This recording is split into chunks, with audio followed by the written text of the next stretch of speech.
Assalamualaikum warahmatullahi wabarakatuh. Dan pada video kali ini saya akan kembali lagi membacakan suatu kisah misteri yang kali ini berjudul tentang kisah pesugihan penglaris tumbal anak pertama. Cerita pada kali ini ditulis oleh akun yang bernama Enlaila. Nantinya kalian juga bisa mengunjungi tweet beliau secara langsung. Nah, daripada kita penasaran bagaimana ceritanya, kok bisa tumbal anak pertama itu bagaimana? Nah, daripada kita lama-lama, kita langsung saja menuju ke ceritanya. Tapi sebelum itu, semua nama tempat dan juga toko sudah disamarkan untuk kepentingan bersama dan juga keamanan bersama ya teman-teman, karena itu merupakan privasi. Daripada lama-lama, kita langsung menuju saja ke ceritanya. Perhatikan baik-baik, karena ceritanya akan saya mulai.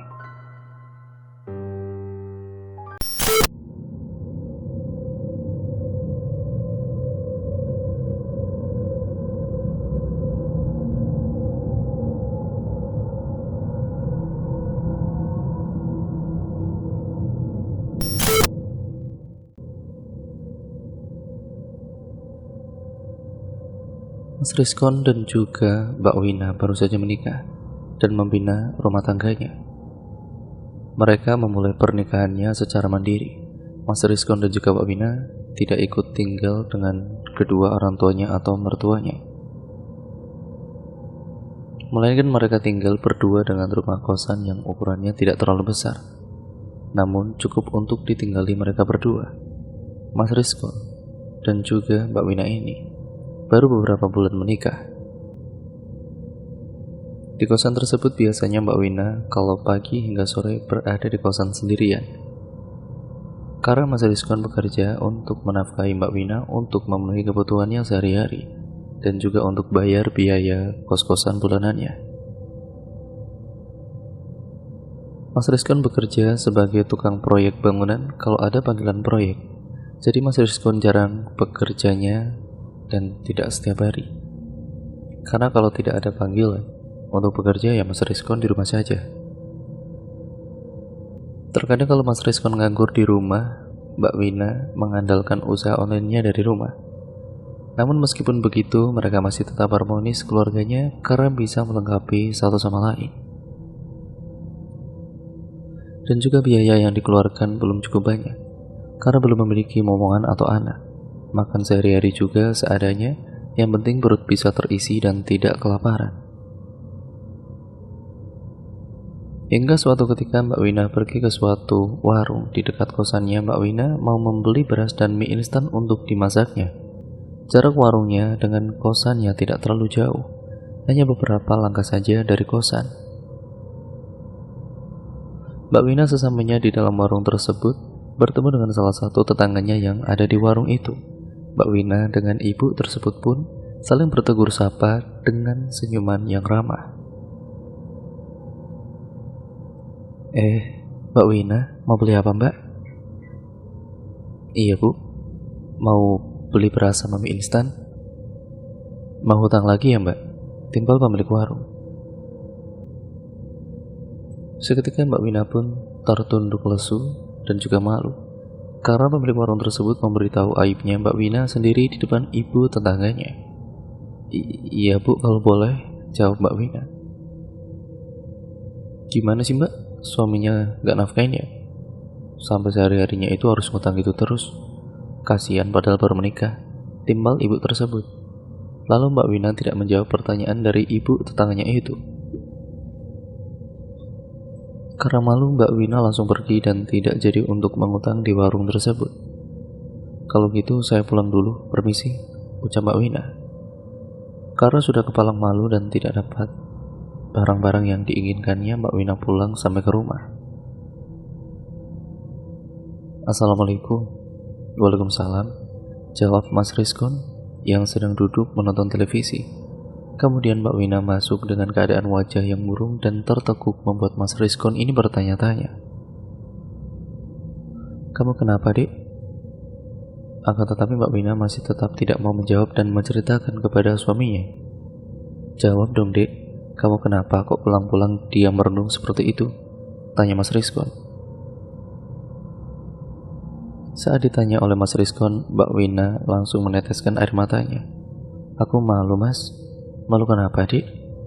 Kenapa harus malu? Tadi katanya kamu ke warung mau hutang beras sama Mami. Mana barangnya? Cacar Mas Rizkon.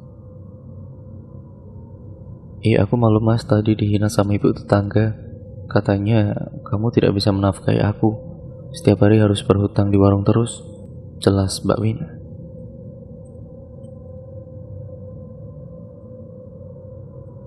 Ya sudah, kamu gak usah malu ya. Dan juga gak usah bersedih. Maafkan Mas ya. Mas belum bisa membahagiakan kamu.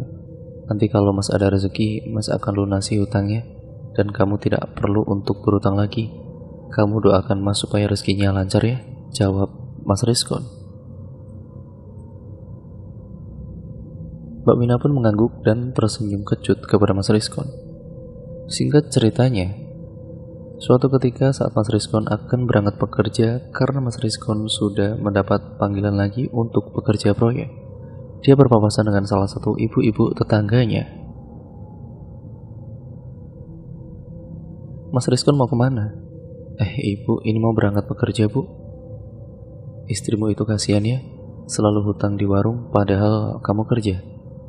Pasti hasilnya sedikit, ya karena tidak bisa memenuhi kebutuhan rumah tangganya, ucap ibu tetangganya yang nyinyir itu. Karena merasa kesal dan sakit hati, Mas Rizkon tidak mau merespon atau menjawab pertanyaan dari ibu tersebut. Mas Rizkon langsung pergi meninggalkan ibu itu. Saat bekerja, Mas Rizkon tidak fokus karena memikirkan omongan tetangganya tadi yang selalu menghina Mas Rizkon dan Mbak Wina. Mas Rizkon ditempatkan kerja itu, ataupun di tempat kerja maksudnya, jadi sering melamun dan tidak fokus. Hal itu sampai ditegur oleh salah satu rekan kerjanya. Riz, bengong aja kamu, ucap teman kerjanya dengan menepuk pundaknya Mas Rizkon. Seketika Rizkon pun terperanjat kaget karena dikagetkan oleh teman kerjanya itu. Lalu teman kerjanya tersebut duduk di sampingnya Mas Rizkon. Saat itu sedang jam istirahat. Kamu kenapa Riz? Kok sepertinya banyak beban pikiran sekali? Iya nih pusing. Kebutuhan rumah tangga banyak dan hutang sudah menumpuk. Sudahlah, jangan terlalu dipikirkan. Bisa stres nanti kamu, jawabnya. Nggak usah dipikirkan gimana, aku selalu dihina sama tetangga kosan aku, sama istriku juga. Sakit hatiku bro, jawab Mas Rizkon. Yang penting kamu tetap fokus saja bekerja dan cari uang. Jangan dipikirkan hinaan-hinaan seperti itu, apalagi omongan tetangga, jawab temannya. Mas Rizkon pun hanya bisa menghela nafas panjangnya. Dan sore harinya Mas Rizkon pulang kembali ke kosannya. Mas Rizkon mengendarai sepeda motornya dengan perlahan melewati jalan raya. Namun Mas Rizkon mengendarai motornya tidak fokus dan selalu melamun hingga akhirnya Mas Rizkon oleng dan tertabrak mobil yang ada di depannya. Brak! Mas Rizkon pun terjatuh tersungkur di aspal dan tidak sadarkan dirinya. Namun pemilik mobil yang telah menabrak Mas Rizkon tersebut bertanggung jawab. Mas Rizkon dibawa dengan mobilnya pergi menuju ke rumah sakit. Sesamanya di rumah sakit, para perawat datang dengan membawakan ranjang darurat untuk membawa Mas Rizkon masuk ke dalam ruang UGD. Semua perawat itu dengan berjalan tergesa-gesa membawa Mas Rizkon karena banyak luka di tubuhnya. Saat Mas Rizkon dibawa ke ruang UGD, orang yang menabrak Mas Rizkon menelepon istrinya dengan ponselnya Mas Rizkon yang ada di dalam tas yang dibawanya saat mengendarai motor. Saat itu Mbak Wina sedang asik duduk menonton televisi di sore hari. Tiba-tiba saja dering ponselnya Mbak Wina yang ada di samping tempat duduknya itu bergetar. Sontak Mbak Wina terperanjat dan langsung mengangkat teleponnya yang tertera nama suaminya. Halo, assalamualaikum. Waalaikumsalam. Apa benar ini dengan istrinya Mas Rizkon? Tanyanya. Iya benar, kok ponsel suami saya ada di Mas ya? Masnya siapa? Iya Mbak, saya mau memberitahu kalau suami Mbak itu berada di rumah sakit, tadi mengalami kecelakaan, ucapnya. Seketika Mbak Wina langsung lemas dan segera bergegas untuk menuju ke rumah sakit. Dengan perasaannya yang campur aduk, Mbak Wina naik angkutan umum pergi ke rumah sakitnya. Sesamanya di rumah sakit, Mbak Wina langsung menuju ke tempat resepsionis rumah sakit untuk menanyakan ruangan suaminya dirawat. "Maaf sus, saya mau tanya, ruangannya Mas Rizkon di mana ya?" tanya Mbak Wina. "Bentar, saya cari dulu ya." Mas Rizkon yang tadi mengalami kecelakaan berada di ruangan UGD. Jawab perawat. "Terima kasih ya sus." Lalu Mbak Wina pun berjalan terpirit-pirit mencari ruangan UGD itu. Setelah beberapa menit berjalan, akhirnya Mbak Wina menemukan juga ruangan UGD. Di depan ruangan UGD, Mbak Wina ini melihat ada seorang laki-laki yang sedang duduk di bangku. Lalu laki-laki itu pun menyapa Mbak Wina. "Mbak, maaf Mbak istrinya Mas Rizkon ya?" "Iya mas." "Masnya yang tadi nelpon saya ya?" "Iya Mbak, saya yang tadi tidak sengaja menabrak suaminya Mbak. Tapi Mbak tenang saja ya, saya yang akan menanggung semuanya," ucapnya. "Makasih ya mas, suami saya bagaimana keadaannya?" tanya Mbak Wina. "Belum tahu, kita tunggu saja Mbak." Lalu Mbak Wina dan orang yang menabrak tersebut duduk di bangku sambil menunggu Mas Rizkon keluar dari ruangannya. Beberapa saat kemudian, dokter keluar dari ruangan UGD. Mbak Wina dan juga orang tersebut langsung bergegas menghampiri dokter yang baru saja keluar dari UGD. "Gimana dok, keadaan suami saya?" tanya Mbak Wina. Mas Rizkon tidak terlalu parah lukanya. Dia juga bisa langsung untuk dipindahkan ke tempat rawat inap. "Terima kasih dok," jawabnya. Sekitar 1 jam kemudian Mas Rizkon dibawa keluar dan akan dipindahkan menuju ke ruang rawat inap. Namun Mas Rizkon masih belum tersadarkan diri, dan beberapa saat kemudian akhirnya Mas Rizkon pun tersadarkan dirinya. "Alhamdulillah, akhirnya kamu bangun juga mas." "Aku di mana ini dek?" "Kamu di rumah sakit mas, tadi kamu kecelakaan," jawab Mbak Wina. Lalu orang yang tadi menabrak Mas Rizkon meminta maaf dan memperkenalkan dirinya. "Kenalin mas, saya Fandi, dan saya meminta maaf ya mas, tadi tidak sengaja menabrak masnya," ucap Fandi. "Ya nggak apa-apa mas, itu salah saya juga, tadi sore saya melamun." "Ya ampun mas, kenapa kamu bisa melamun? Di jalan itu kan bahaya mas, akibatnya seperti ini kan," ucap Mbak Wina. Namun Mas Rizkon tidak menjawab apa yang dikatakan oleh Mbak Wina. Sedangkan Mas Fandi, karena sudah malam, dia izin untuk pulang. "Mas, saya izin pulang dulu ya. Besok saya akan datang lagi ke sini. Kalian tenang saja, semua biaya akan saya bayar dan saya akan bertanggung jawab sepenuhnya," ucap Mas Fandi. "Iya mas, terima kasih ya mas. Masih hati-hati pulangnya," timbal Mas Rizkon. "Oh iya, sebelum itu ini nomor HP saya, kalian catat ya, supaya nanti kalau ada apa-apa kalian bisa menghubungi saya," ucap Mas Fandi. Lalu Mas Fandi pun pulang ke rumahnya. Singkat ceritanya, keesokan harinya Mas Fandi datang kembali ke rumah sakit dengan membawakan buah-buahan untuk Mas Rizkon. Sedangkan Mbak Wina sedang pulang ke kosannya untuk mengambilkan baju ganti dan perlengkapan yang lainnya untuk Mas Rizkon di rumah sakit. "Maaf ya mas, saya jadi merepotkan mas. Ini sudah jadi tanggung jawab saya mas, nggak apa-apa." Lalu Mas Fandi dan juga Mas Rizkon bercengkrama satu sama lain. Di tengah obrolannya Mas Fandi menanyakan kepada Mas Rizkon, "Maaf mas, kalau saya boleh tahu, mas kemarin sore itu melamun karena apa ya? Karena itu sangat berbahaya mas, melamun di jalanan." Tanpa malu dan ragu, Mas Rizkon curhat dan menceritakan semuanya kepada Mas Fandi. "Iya mas, saya masih banyak pikiran. Saya sedang terhimpit ekonomi dan bingung harus bagaimana. Sedangkan kerjaan saya tidak setiap hari. Ya karena saya bekerja proyek, yang dipanggil kalau ada proyek saja. Hutang sudah menumpuk dan selalu dihina oleh para tetangga," jelas Mas Rizkon. Kalau Mas mau, nanti Mas akan saya bantu untuk membuka usaha seperti saya dengan menggunakan modal dari saya. Kalau semisal uangnya Mas sudah terkumpul, nanti Mas bisa mengembalikan uangnya pada saya, jawab Mas Pandi.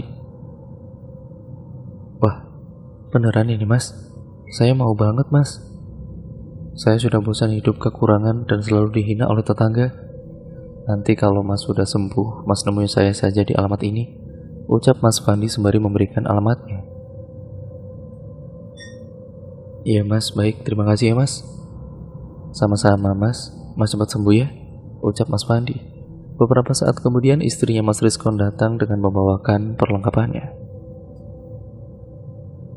Dan Mas Pandi pun langsung berpamitan kepada Mas Rizkon karena Mas Pandi ada urusan yang harus dia urus. Kalau gitu, saya pamit pulang dulu ya Mas, Mbak. Soalnya masih ada urusan, ucap Mas Pandi.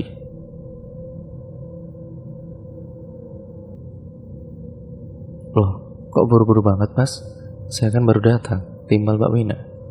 Ya nanti besok saya kesini lagi Mbak, jawab Mas Pandi. Singkat ceritanya, Mas Rizkon sudah meninggal dan Mas Rizkon sudah diperbolehkan untuk pulang oleh dokter. Mas Rizkon tidak berangkat bekerja karena tubuhnya masih belum fit dan belum sepenuhnya sembuh. Beberapa temannya dan saudaranya dan tetangganya pun datang untuk menjenguk Mas Rizkon. Orang-orang yang menjenguk tersebut membawakan bingkisan untuk keluarganya Mas Rizkon. Lumayan bingkisan tersebut bisa untuk kebutuhannya beberapa hari ke depan.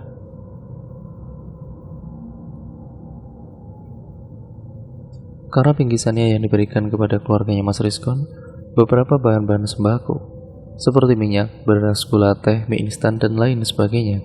Ada juga yang memberikan uang dan buah-buahan. Ada ibu tetangganya yang selalu nyinyir itu datang ke rumahnya Mas Rizkon. Assalamualaikum. Waalaikumsalam. Ibu silakan masuk Bu, jawab Mbak Wina. Lalu ibu tersebut masuk dan duduk di dalam kosannya. Cepat sembuh ya Rizkon, supaya kamu bisa bekerja dan nyusahin Mbak Wina terus, ucapnya yang tidak mengenakan hati. Mas Rizkon yang mendengar apa yang dikatakannya langsung membuang muka dari hadapan ibu tersebut.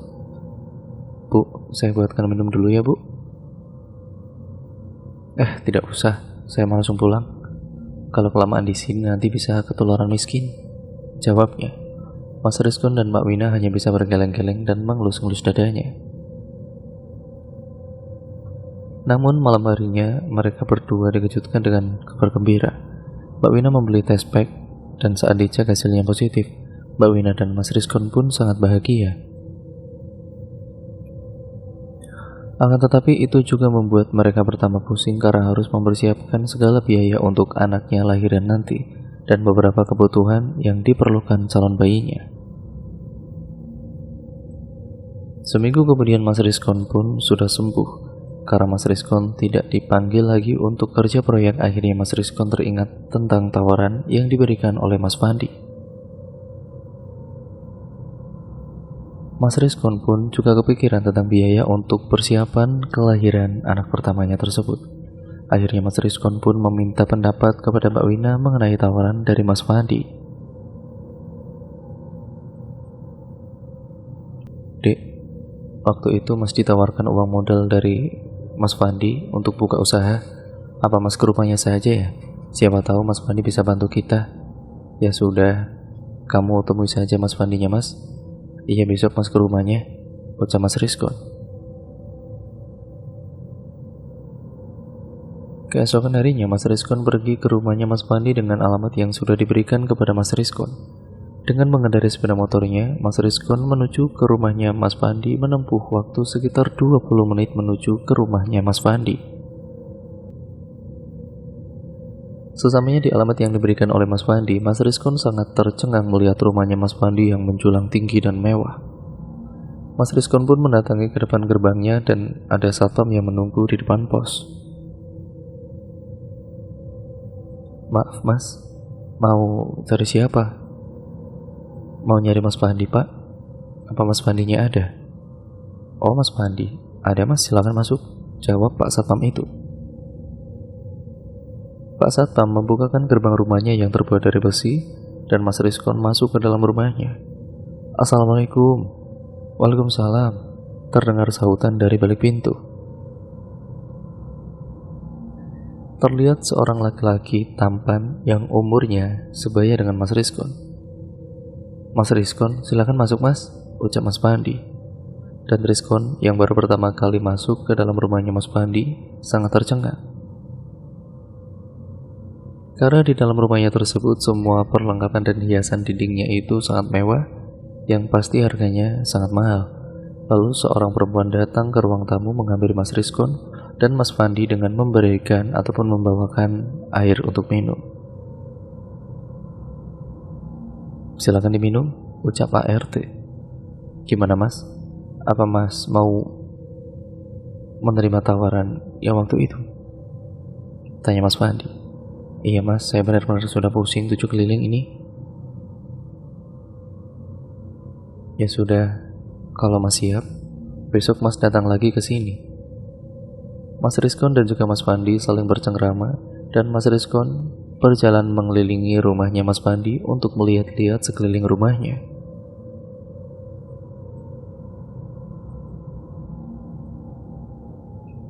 Singkat ceritanya, keesokan harinya Mas Rizkon datang kembali ke rumahnya Mas Pandi. Mas Pandi langsung mengajak Mas Rizkon ke suatu tempat dengan menggunakan mobil Mas Pandi. Mas Rizkon yang tidak tahu menahu hanya mengikuti saja kemana Mas Pandi akan pergi. Mas Pandi dan Mas Rizkon melewati jalanan yang sangat pelosok dan berliku-liku.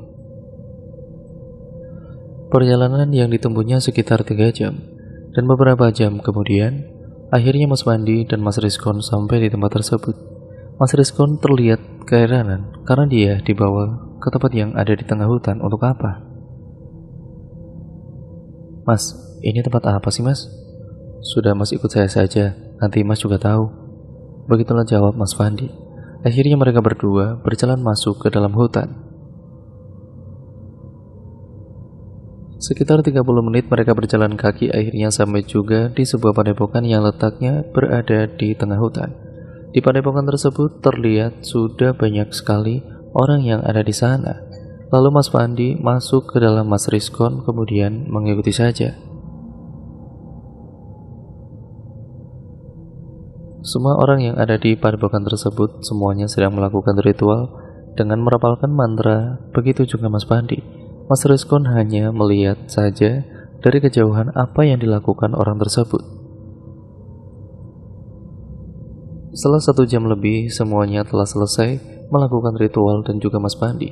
Lalu Mas Pandi dan juga Mas Rizkon menemui kuncen yang ada di padepokan tersebut.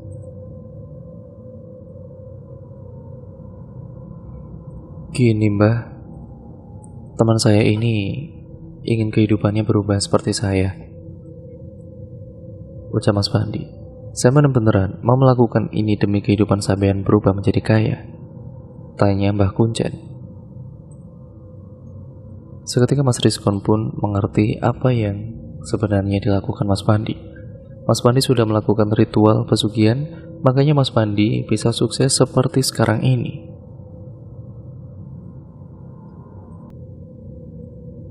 Lalu Mas Rizkon masih terus berpikir tentang pesugihan tersebut. Karena kalau melakukan pesugihan itu berdosa, sedangkan di sisi lain Mas Rizkon juga ingin kehidupannya berubah supaya tidak dihina oleh tetangganya. Akhirnya Mas Rizkon pun mengiyakan tentang pesugihan tersebut tanpa memberitahu Mbak Wina terlebih dahulu. "Iya Mbak, saya mau kehidupan saya berubah lebih sejahtera," jawab Mas Rizkon. "Apa sampean sanggup untuk melakukan ritual dan beberapa syaratnya?" "Syaratnya apa Mbah?" tanya Mas Rizkon. "Kamu malam ini harus melakukan ritual dengan membaca mantra yang saya berikan nantinya. Dan ini sebuah jimat. Jimat ini nantinya kamu simpan di tempat dagangan kamu.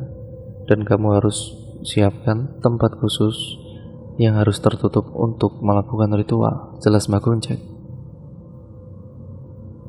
"Iya Mbak, baik, saya akan laksanakan," jawab Mas Rizkon. Dan singkat ceritanya, malam harinya Mas Rizkon melakukan ritual di bawah pohon besar yang ada di situ ataupun yang ditunjukkan oleh Mbah Kuncen.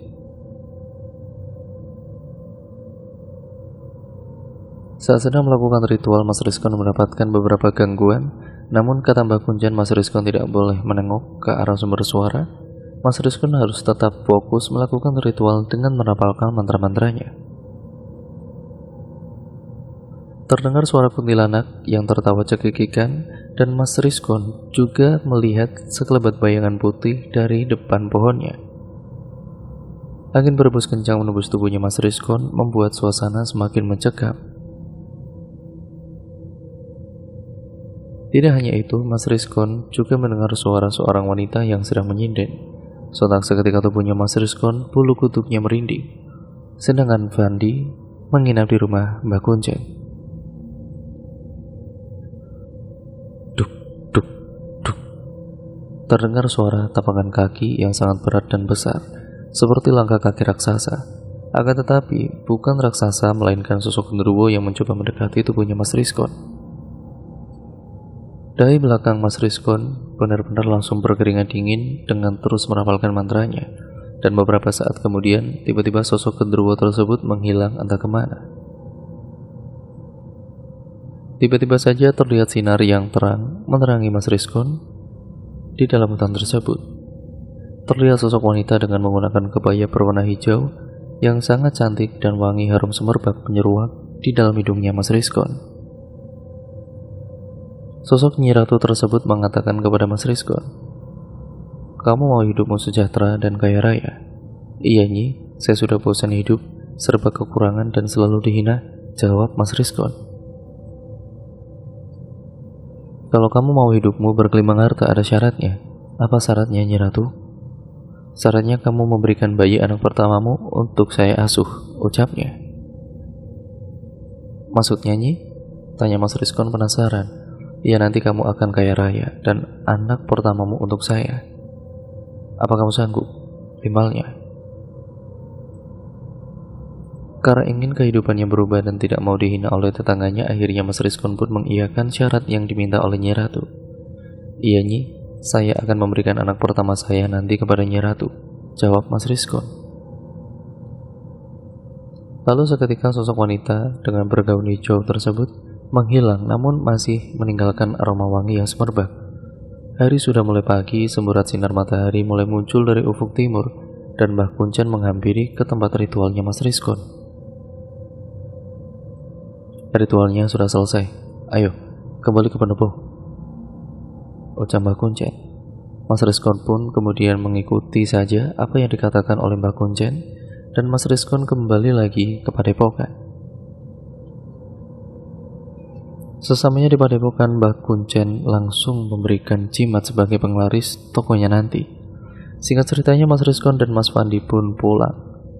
Dan Mas Rizkon sudah mendapatkan uang modal usaha dari Mas Pandi. Mas Rizkon membuka usaha kecil-kecilan, yaitu membuka toko sembako dan perlengkapan alat tulis. Tidak lupa Mas Rizkon menyiapkan tempat untuk melakukan ritual. Kebetulan di dalam kosannya tersebut ada 2 kamar, dan kamar yang ada di belakang tersebut tidak pernah dipakai. Jimat di sebuah batu akik yang diberikan oleh Mbak Kunjan kepada Mas Rizkon pun disimpannya di dalam kotak uang di toko sembakonya. Kehamilan Mbak Vina sudah semakin membesar. Usia kandungannya tersebut sudah memasuki 5 bulan. Toko sembakonya Mas Rizkon yang baru dirintisnya itu masih sepi. Hingga tiba di malam Jumat Kliwon, Mas Rizkon melakukan ritual di dalam ruangan tertutup rumahnya. Dan keesokan harinya tiba-tiba saja toko sembakonya Mas Rizkon seketika ramai dikunjungi pembeli dan para anak sekolah untuk membeli alat-alat tulis. Mbak Wina pun ikut membantu melayani para pembeli yang semakin ramai. Dan betapa terkejutnya Mas Rizkon, dalam 1 hari Mas Rizkon bisa mendapatkan uang yang sangat banyak dan sudah bisa mengembalikan uang modal yang dipinjamkan oleh Mas Pandi. Karena uang modal yang dipinjamnya itu sudah ada, Mas Rizkon pun mengembalikan kepada Mas Pandi. Beberapa bulan kemudian Mas Rizkon sudah bisa membangun rumah megah seperti kepunyaannya Mas Pandi.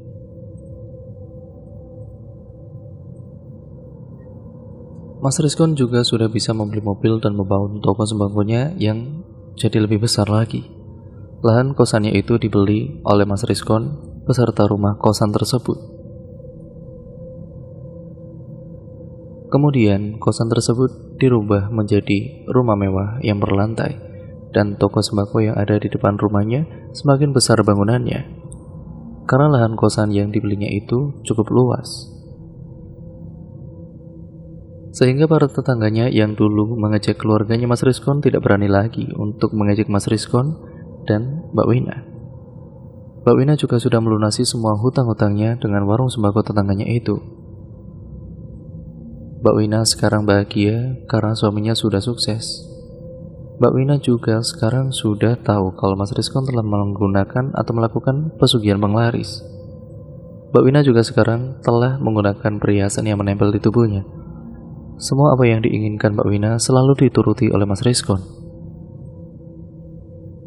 Beberapa bulan kemudian Mbak Wina perutnya semakin membesar dan usia kandungannya sudah menginjak 9 bulan. Nah, malam itu Mbak Wina merasakan kesakitan pada perutnya, dan Mbak Wina mengalami kontraksi yang sangat sakit. Karena panik dan cemas, Mas Rizkon langsung membawakan Mbak Wina ke rumah sakit. Sesamanya di rumah sakit, Mbak Wina telah melahirkan anaknya. Namun Mbak Wina belum melihat anaknya, anak pertama itu. Itu langsung dibawa Mas Rizkon menuju ke tempat pohon besar yang ada di padepokan Mbah Kuncen. Dan bayinya yang pertama itu diberikan kepada Nyi Ratu. Setelah diberikan kepada Nyi Ratu, Mas Rizkon kembali lagi ke rumah sakit. Mas Rizkon mengatakan kepada Mbak Wina kalau anaknya tidak selamat telah meninggal dunia. Mbak Wina pun meneteskan air matanya dan sangat sedih sekali. Singkat ceritanya, setelah menumbalkan anak pertamanya Mas Rizkon, sekarang Mas Rizkon semakin kaya raya lagi dan hartanya semakin melimpah. Sekarang, Mas Rizkon bisa membuat kontrakan bertingkat dan bisa membuka cabang toko sembakonya di desa-desa lain. Akan tetapi setiap malamnya Mas Rizkon dan Mbak Wina selalu mendapatkan gangguan-gangguan yang membuat mereka tidurnya tidak nyenyak dan tidak tenang.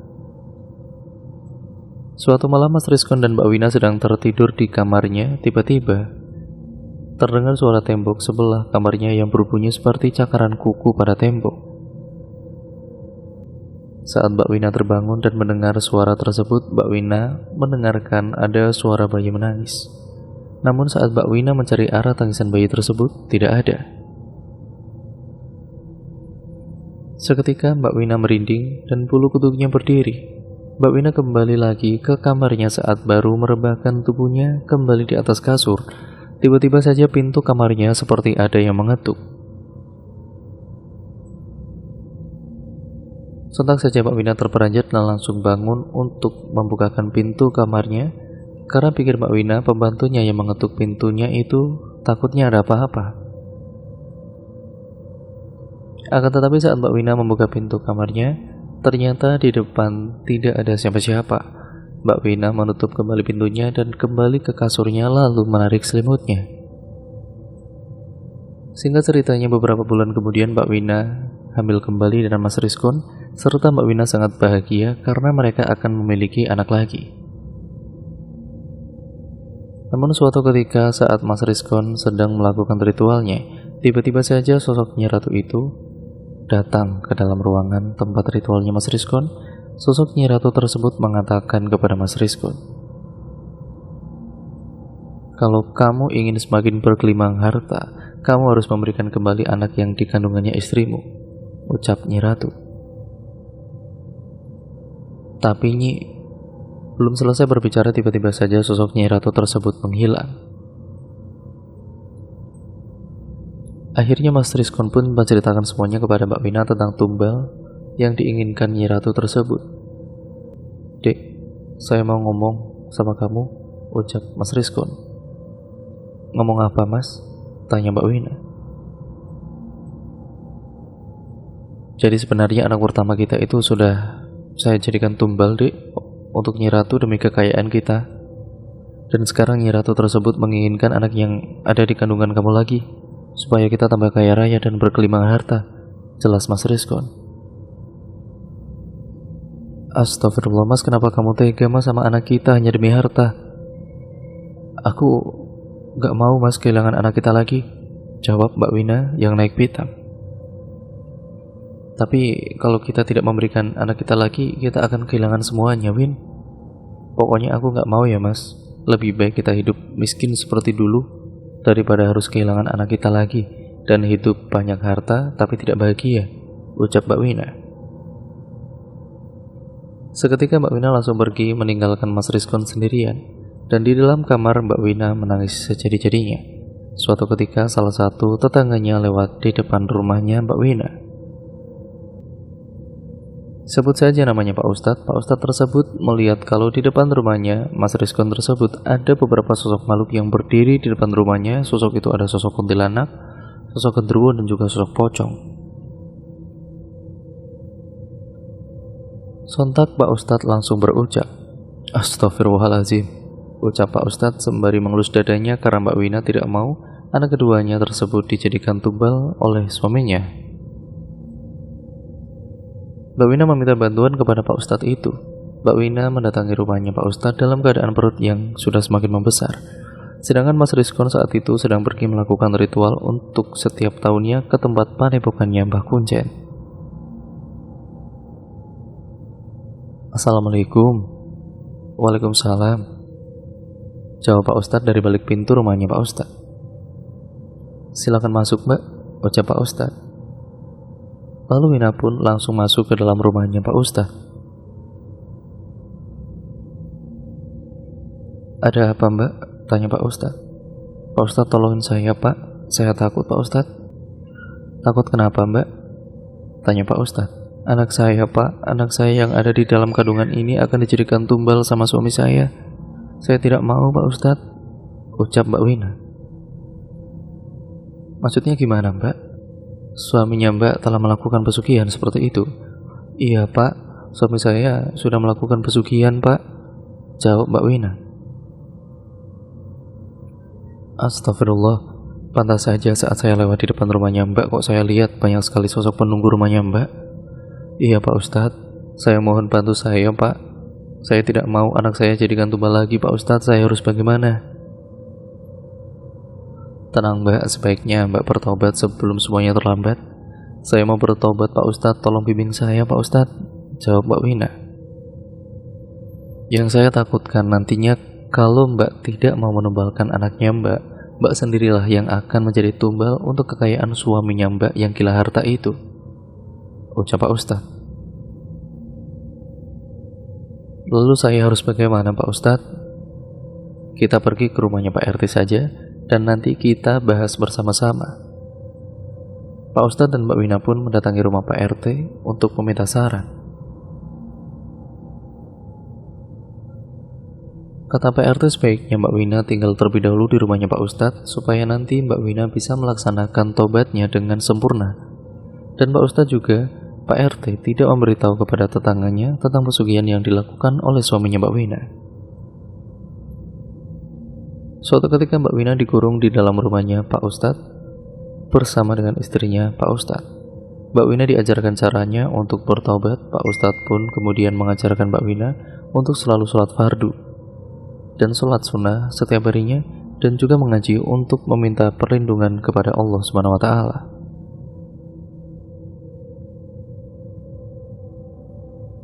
Sedangkan Mas Rizkon sedang melakukan ritualnya selama berhari-hari di padepokan Mbah Kuncen. Mbak Wina dikurung di dalam rumahnya Pak Ustadz, dan Mbak Wina juga selalu diberikan makan oleh istrinya Pak Ustadz. Hingga suatu ketika Mas Rizkon pulang kembali ke rumahnya setelah melakukan ritual pesugihannya demi mendapatkan hartanya yang lebih banyak lagi. Mas Rizkon terus mencari keberadaan istrinya, yaitu Mbak Wina, dari tempat yang ada di dalam rumahnya hingga ke sudut rumah sampai ke lantai atas rumahnya. Win, kamu di mana, Win?" teriak Mas Rizkon. Akan tetapi tidak menemukan juga Mbak Wina di mana. Mas Rizkon pikir mungkin Mbak Wina sedang pergi bermain ke tempat tetangganya atau sedang pergi ke rumah orang tuanya. Jadi Mas Rizkon pun mencari lagi Mbak Wina ada di mana. Namun sudah hingga malam hari Mbak Wina belum pulang juga. Akhirnya Mas Rizkon pun mencari Mbak Wina ke rumah tetangganya. Keesokan harinya Mas Rizkon menanyakan kepada para tetangganya keberadaan Mbak Wina di mana. "Maaf Bu, lihat Wina tidak?" "Tidak," jawab tetangganya. Soalnya para tetangganya pun tersebut tidak ada yang tahu di mana keberadaan Mbak Wina. Akhirnya Mas Rizkon mencoba ke rumah kedua orang tuanya Mbak Wina, akan tetapi hasilnya juga sama, tidak ada Mbak Wina di rumahnya kedua orang tuanya. Hingga suatu ketika Mas Rizkon berpapasan dengan Pak Ustadz, Mas Rizkon pun menanyakan keberadaan Mbak Wina kepada Pak Ustadz. Pak Ustadz, maaf mau tanya, Pak Ustadz melihat istri saya tidak? Tanya Mas Rizkon. Tidak Mas, memangnya kenapa? Ya sudah, terima kasih Pak. Mas Rizkon benar-benar stres dan bingung harus mencari istrinya kemana lagi, sedangkan ritual untuk menumbalkan janin yang ada di kandungan Mbak Wina semakin dekat. Mas Rizkon benar-benar cemas dan gelisah karena tumbal yang sudah ditargetkannya itu menghilang. Jadi Mas Rizkon takut nantinya Mas Rizkon akan kembali jatuh miskin seperti dulu lagi.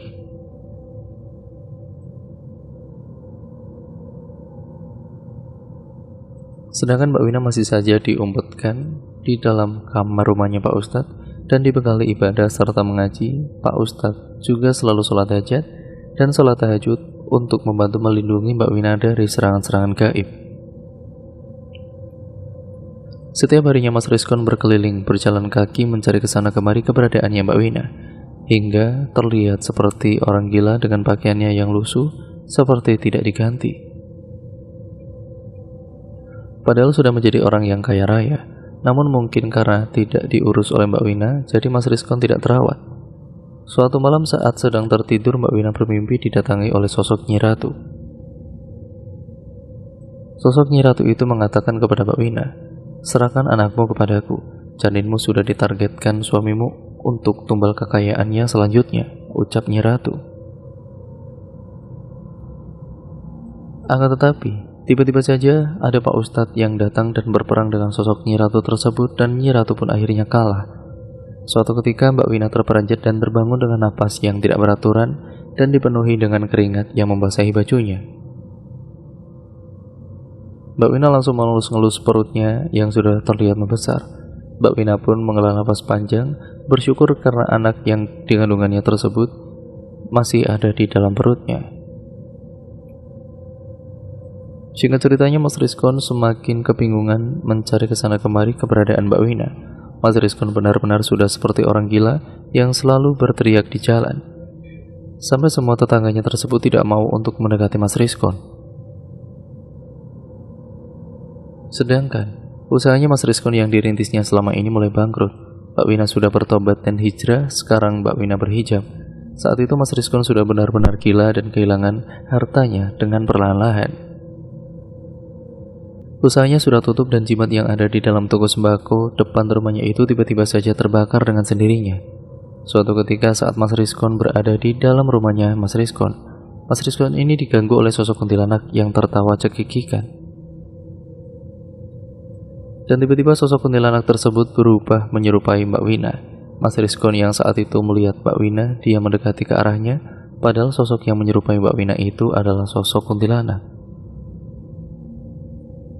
Mbak Wina tersebut seketika berubah menjadi sosok kuntilanak dengan membawa pisau saat Mas Rizkon mendekati, dan Mas Rizkon pun langsung ditusuk perutnya dengan menggunakan pisau tajam yang dipegang oleh sosok kuntilanak tersebut.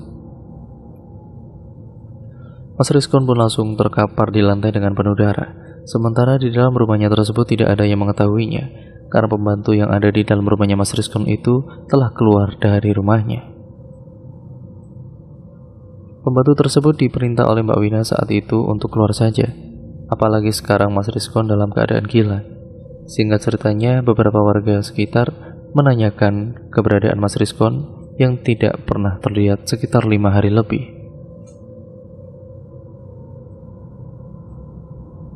Salah satu warga yang melewati depan rumahnya mencium bau aneh bangkai di depan rumahnya Mas Rizkon. Namun rumahnya Mas Rizkon tersebut masih terlihat tertutup rapat. Sehingga para warganya penasaran karena takut terjadi apa-apa dengan Mas Rizkon. Akhirnya beberapa warga yang lewat di depan rumahnya itu melaporkan kepada Pak RT. Pak RT dan beberapa warga lain datang untuk melihat ke rumah Mas Rizkon. Karena pintunya terkunci dari dalam dan tidak bisa dibuka, Akhirnya pintu rumahnya Mas Rizkon pun didobrak oleh beberapa warga sekitar. Warga saling bekerja sama untuk mendobrak pintu rumahnya Mas Rizkon. Dalam hitungan ketiga, pintu pun didobrak dengan sangat kencang dan brak. Seluruh warga yang ada di depan rumah Mas Rizkon langsung masuk dan berpencar ke dalam ruangannya. Saat dilihat, ternyata Mas Rizkon berada di dapur dalam keadaan terletang dengan tusukan pisau yang ada di perutnya dan dipenuhi darah yang telah mengering. Warga yang melihat ke tempat tersebut pun langsung tercengang ngeri serta menutup hidungnya masing-masing karena baunya itu benar-benar sangat busuk sekali. Akhirnya PRT dan warga yang lain menyatakan bahwa Mas Rizkon ini meninggal karena bunuh diri karena dirinya telah gila tidak menemukan istrinya dan kekayaannya sudah sekejap hilang. Mbak Wina yang berada di rumahnya Pak Ustadz langsung diberitahu bahwa suaminya telah meninggal dunia. Singkat ceritanya, jenazahnya Mas Rizkon segera dimandikan dan disolatkan. Mbak Wina juga ikut ke rumah untuk melihat jenazah suaminya untuk yang terakhir kalinya. Jenazahnya Mas Rizkon setelah dimandikan dan disolatkan langsung dibawa ke tempat peristirahatannya untuk yang terakhir kalinya.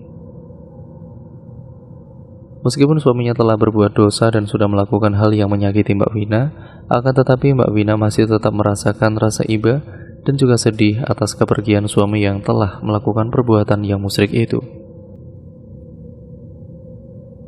Karena sosok Nyi Ratu itu tidak mendapatkan tumbal janin yang ada di kandungannya Mbak Wina dan juga tidak mendapatkan tumbal istrinya Mas Rizkon, akhirnya Mas Rizkon sendirilah yang menjadi tumbal akhir pesugihannya. Setelah kepergiannya Mas Rizkon, kandungan Mbak Wina semakin membesar dan akan melahirkan. Mbak Wina sekarang tinggal di rumahnya kedua orang tuanya dan tidak tinggal di rumah suaminya dengan uang hasil pesugihan itu. Dia tidak mau. Semua pakaian, uang, dan emas yang ada di dalam rumahnya tersebut disumbangkan kepada panti asuhan, peti jompo, dan orang-orang yang membutuhkan. Mbak Wina mengeluh sakit pada perutnya, sepertinya Mbak Wina akan melahirkan dan Mbak Wina pun langsung dibawa kedua orang tuanya ke rumah sakit. Singkat ceritanya, akhirnya Mbak Wina memiliki anak perempuan yang sangat cantik. Mbak Wina membawa anaknya itu ke rumah kedua orang tuanya dan semenjak saat itu Mbak Wina mulai mencari pekerjaan untuk menghidupi anaknya dan dirinya. Sekarang Mbak Wina sudah berhijrah dan lebih rajin beribadah. Hingga suatu ketika Mbak Wina dipersunting oleh salah seorang ustadz yang belum menikah. Akhirnya Mbak Wina dan ustadz tersebut pun menikah. Dan kehidupannya Mbak Wina menjadi semakin baik dan juga rumah tangganya sangat harmonis dan bahagia. Sedangkan kabarnya rumah hasil pesugihan miliknya Mas Rizkon tersebut sekarang terbengkalai dan warga sekitar sering melihat adanya penampakan yang ada di depan rumahnya itu. Pernah suatu ketika, salah satu tetangganya saat malam hari sekitar pukul 10 malam, jalanannya sudah terlihat sepi. Bapak tersebut melihat ada sosok putih berambut panjang sedang bersenandung di atas pohon depan rumah Mas Rizkon.